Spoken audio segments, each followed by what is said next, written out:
welcome to the nugget about the labor supply side. The labor supply covers the following sub-chapters: education and training system, vocational education and training, non-formal and informal training, soft skills, cultural perception of employment. In addition, as in every chapter, the following areas should be addressed: actors, challenges and opportunities, in order to formulate recommendations. It is important to point out that all information should be with regard to the labor market. It is so easy to get lost.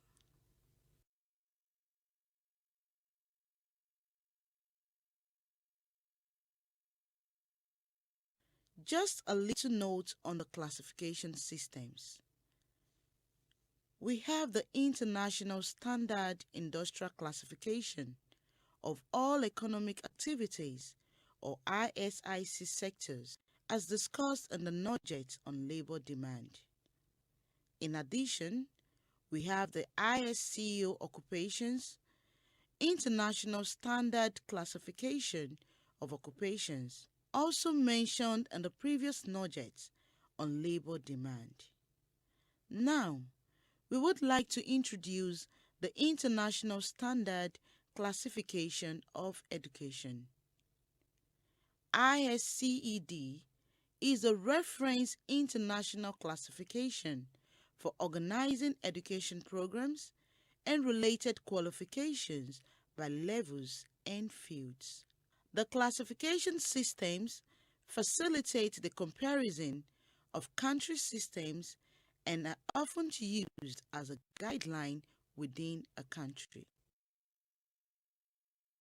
The UNESCO TVET country profile provides a good overview of the education system of each country.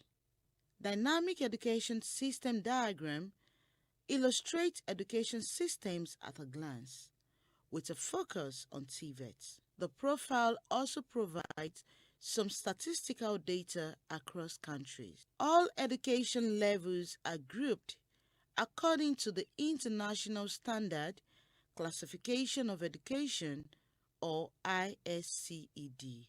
ISCED is a statistical framework for organizing information on education maintained by United Nations Educational, Scientific and Cultural Organization, UNESCO. The ISCED was designed in the early 1970s to serve as an instrument suitable for assembling, compiling, and presenting statistics of education both within individual countries and internationally. The result is typically a DACUM chart. Into brackets, DACUM stands for Develop a Curriculum for the occupation for a predefined level with duties, tasks, knowledge, attitude, tools, equipment, and future trends. As mentioned, the starting point is the occupation for which a need has been detected. Alternatively, a functional analysis can be carried out. This is more like a top-down approach. The whole sector purpose is defined. Afterwards, the subsectors, then occupations, and their smaller sub-functions. Particularly interesting are the additional explanations you get when you click on the fields. The information relates not only to the training itself, with content, duration, admission requirements and institutions, but also to the educational pathways. Let's have a look on how curricular or training programs are developed. On the demand side, an employer says, "Hey, we need someone who knows this and that. With the introduction of mini-grids, for example, the need arose for people who knew how to maintain them. A general job description is written. Maybe this new job already fits into an occupation, into an existing group of jobs. In this case, the mini-grid maintenance is part of the occupation of an electrician. An occupation describes a broad range of duties and tasks a person should be able and qualified to perform and find decent work and earn a living.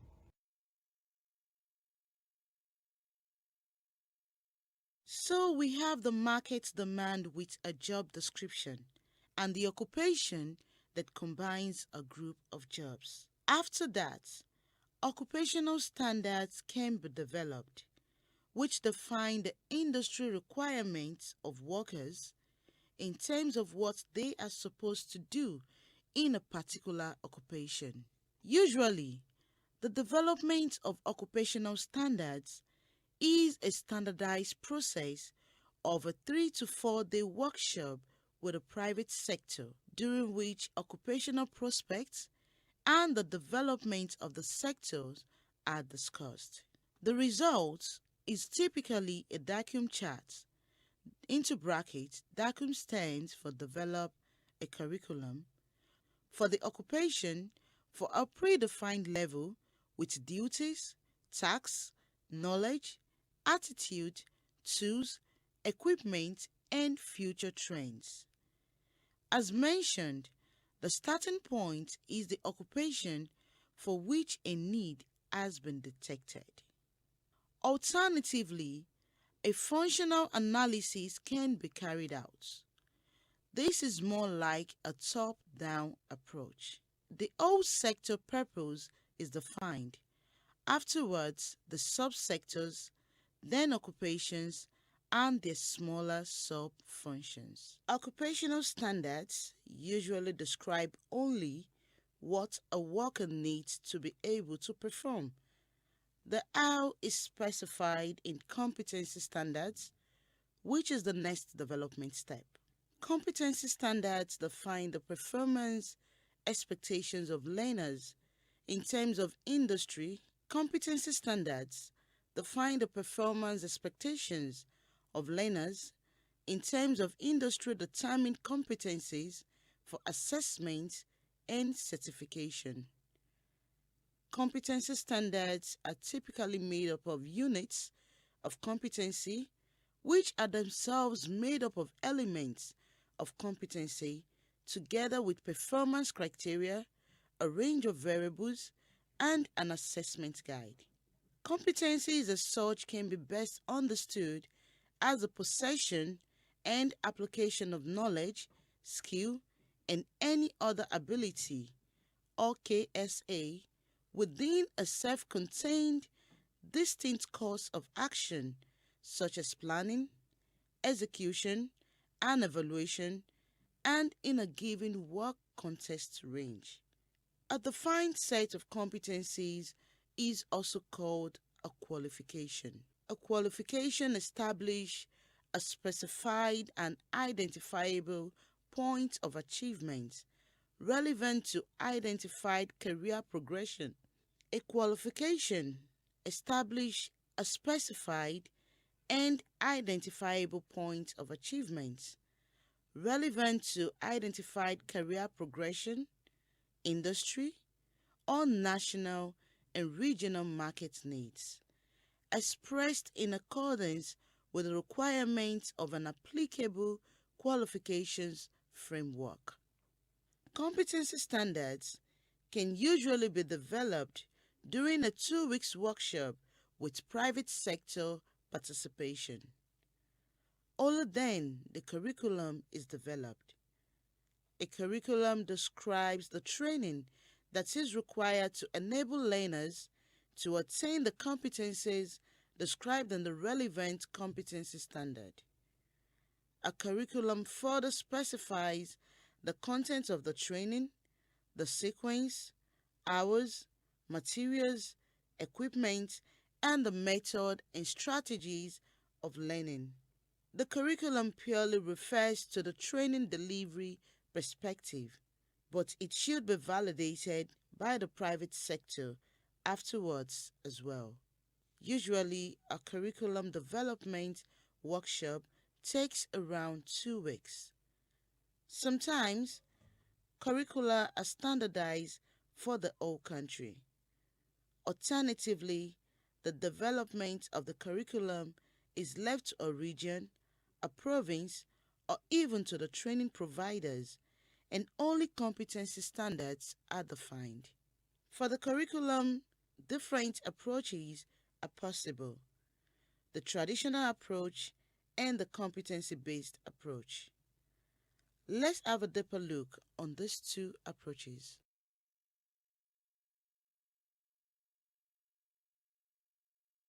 A deeper look at the differences of traditional training and competency-based training reveals that the main difference is the expected learning outcome. While in traditional learning, the focus is on memorization and hopefully comprehension of the content, the outcome in competency-based training is on the understanding and application of the content also to new situations. This implies that in traditional training, the students advance to the next level, regardless of whether a skill is mastered. In competency-based training, students only advance after they have proven that they master a skill. The assessment is throughout a training.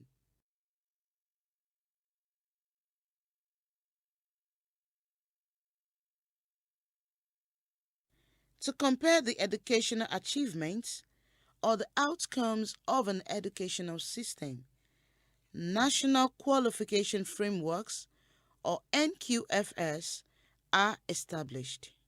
The NQF is an instrument used to classify a country's qualifications at different levels. Each level is defined by a set of learning outcomes expected at that level. NQFs can be useful tools in education and training reforms and are vital reference points for lifelong learning and comparing qualifications across borders. It has to be updated regularly to include new qualifications, for example, those of the orange sector. The development of an NQF is costly and often carried out in parallel with the competence standards, usually starting with selected sectors only. If the NQF is not only a document but is also consequently implemented, it is a quality sign for education and training. This should be analyzed in a labor market assessment. A crucial issue on the labor supply side is the engagement of the private sector, referring to all sides of companies and enterprises. The engagement can either be directly by one representative of the company or indirectly by a representative of, for example, a sector council or chamber of commerce. The private sector comes into play in several steps: the identification of a new occupation, the development of occupational standards, competency standards and curricula, including the design of training, examination, and certification. If a dual training approach is chosen, the private sector is also responsible for in-company training. In addition, it is often discussed and desired that the private sector should participate in the equipment and teaching material of the training institutions to ensure a smooth transition from training to practice, so that the trainees are already familiar with the equipment such as machinery, In parallel, the private sector should be involved in managing the labor supply. Labor market committee or exchange groups at provincial and national levels. All these are quite a lot of expectations for a for-profit entity. A labor market analysis should find out in how far the private sector is involved and in how far it is ensured that the trainees are demand.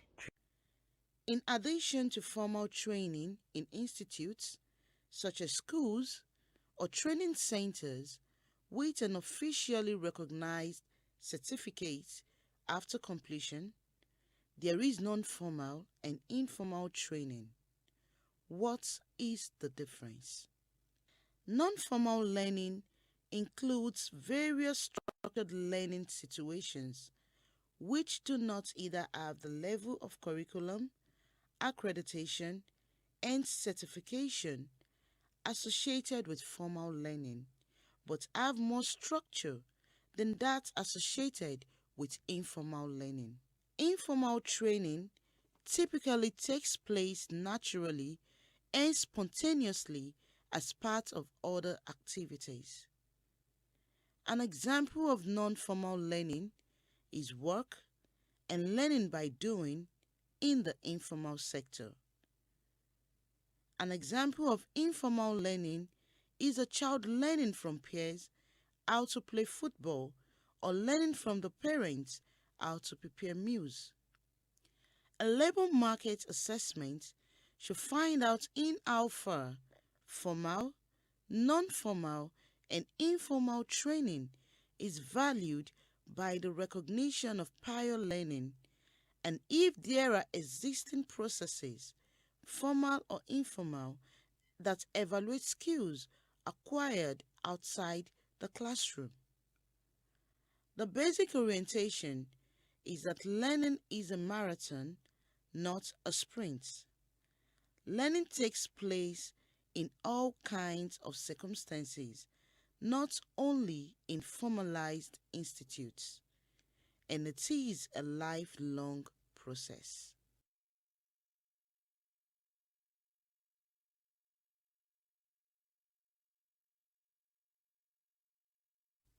Soft skills are the new hard skills. While hard skills refer to specific technical skills and are developed as a result of technical or academic learning, soft skills are a set of personal skills and qualities. They refer to relational and emotional intelligence and are often a crucial factor for professional success. For this reason, some say that soft skills are the new hard skills and equally important. Soft skills focus on behaviors that help people socialize with others. They are the good manners and personality traits to get well along with others and build positive relationships. Typical modules of soft skill trainings are communication and conflict management. Soft skills are broadly applicable across jobs and industries. They are transferable to any job, so it is a good investment. People often say you need hard skills to get an interview, but you need soft skills to get and keep the job. Soft skills are sometimes called life skills. Life skills refer to the capacities that help people succeed in their life. The boundaries are often blurred. Like all skills, soft skills can be learned. However, training in soft skills is often neglected. In labor market assessments, it is important to find out if a lack of soft skills is considered an issue by recruiters and if soft skills are an integral part of curricula.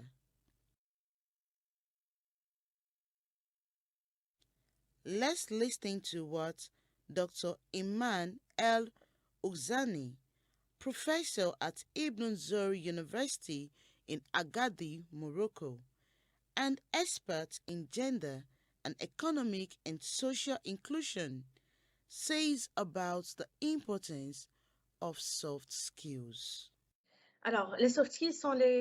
So, soft skills are the transversal competencies that are necessary to enter the labor market, but not only the labor market. They are necessary in all aspects of daily life. They're very important, whatever the sector of activity concerned, whatever the level of experience. You need them when you first try to enter the job market, but also afterwards to make your job last. Examples of soft skills. So each time I try to quote a model that was developed in the United States recently. It is called the Employability Framework. It contains three main variables: easy interpersonal skills, skills in the market or in the workplace, and then applied knowledge. It contains more than 52 items spread over these three variables. And if we look at the items that represent essential skills in the labor market, we will find a domination of soft skills over technical skills or hard skills.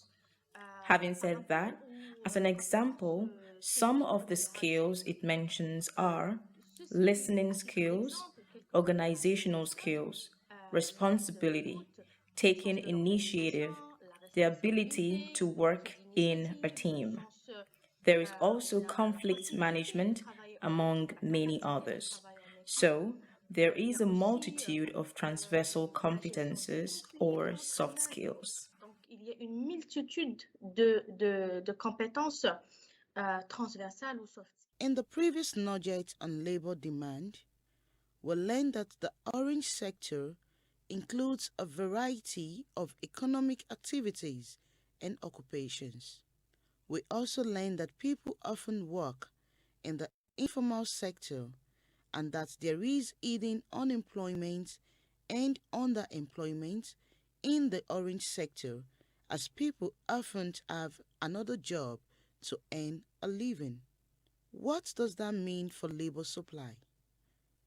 Interestingly, the OECD report, The Culture Fix, found out that on average, workers in the orange sector are highly skilled.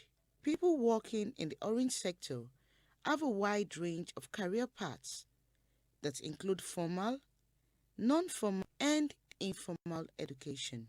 According to the Employment and Labor Market Analysis on the orange sector in Nigeria by GIZ, entry into the creative industry sector requires a significant level of self-learning, self-direction, motivation, and entrepreneurship. Systemized accredited programs of education in skills development and the creative industries generally do not exist. This might have to do with the fact that the supply side is often characterized by traditional learning, with a focus on knowledge and memorization. Critical and creative thinking as such is, however, rarely the focus.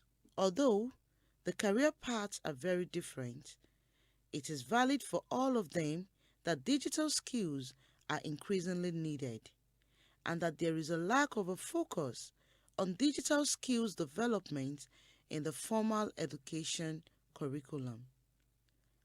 Programs are usually offered by private sector providers, often in the form of after-school sections and post-secondary school certificate programs.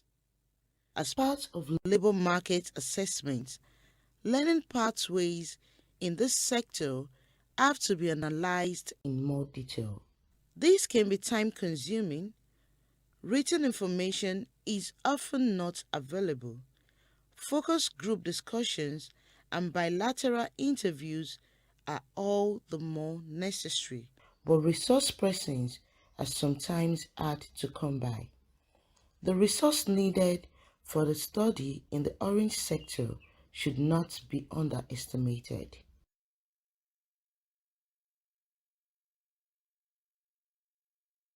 Let's use this easy table to organize the analysis of the labor supply. Begin to define challenges and opportunities for each aspect. You then think of recommendations to improve the situation and of the actors that should be involved. Let's stay with the example of soft skills.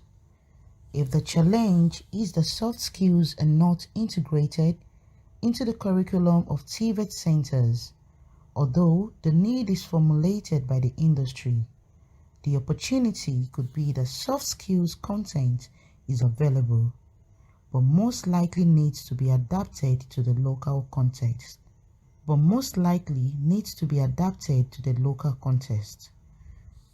The recommendation would then be to develop a curriculum, and the actors would be the Ministry of Education or the TVET board, together with other stakeholders such as sector skills councils, representative of the private sector or industry.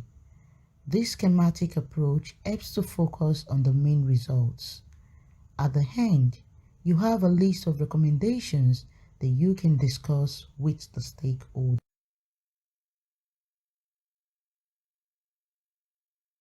There is a lot of information available to better understand the labor supply side. Let's focus on some selected sources to make you hungry for further reading. A hands-on manual on skills surveys.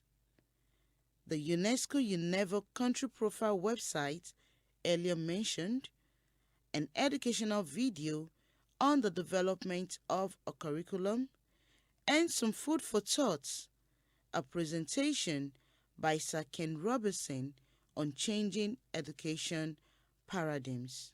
There is much more information on the ISCED website on specific topics relevant for labor market analysis. Check it out yourself with the search function on www.asp.org.